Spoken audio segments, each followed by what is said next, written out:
আল্লাহ রাসূল সাল্লাল্লাহু আলাইহি ওয়াসাল্লাম সালাম ফেরানোর পরে পড়তেন আল্লাহু আকবার, তিনবার পড়তেন আস্তাগফিরুল্লাহ আস্তাগফিরুল্লাহ আস্তাগফিরুল্লাহ, সুবহানাল্লাহ 33 বার, আলহামদুলিল্লাহ 33 বার, আল্লাহু আকবার 33 বার, লা ইলাহা ইল্লাল্লাহ ওয়াহদাহু লা শারীকা লাহ, লাহুল মুলকু ওয়া লাহুল হামদু ওয়া হুয়া আলা কুল্লি শাইইন কাদির।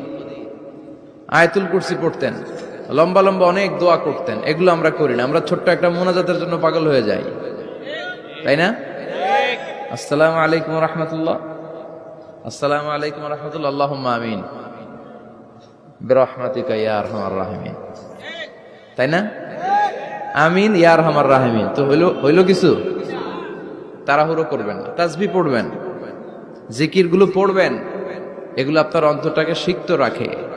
ফরজ সালাতের পরে আয়াতুল কুরসি পড়তে হয়। মান কারাআ আয়াতাল কুরসি দুবুরা কুল্লি সালাতিন মাকতুবা লাম ইয়ামনাহু মিন দুখুলিল জান্নাতি ইল্লাল মাউত। প্রত্যেক ফরজ সালাতের পরে যে আয়াতুল কুরসি পড়ে তার জান্নাতে ঢোকার ব্যাপারে কোনো বাধা থাকে না একটি জিনিস ছাড়া, সেটা হলো তার মৃত্যু। লোকটা মরে না তাই জান্নাতে যায় না, মরলেই জান্নাতি। প্রত্যেক ফরজ সালাতের পরে আয়াতুল কুরসি পড়বেন তো, আর সর্বাবস্থায় বেশি বেশি করে পড়বেন আস্তাগফিরুল্লাহ।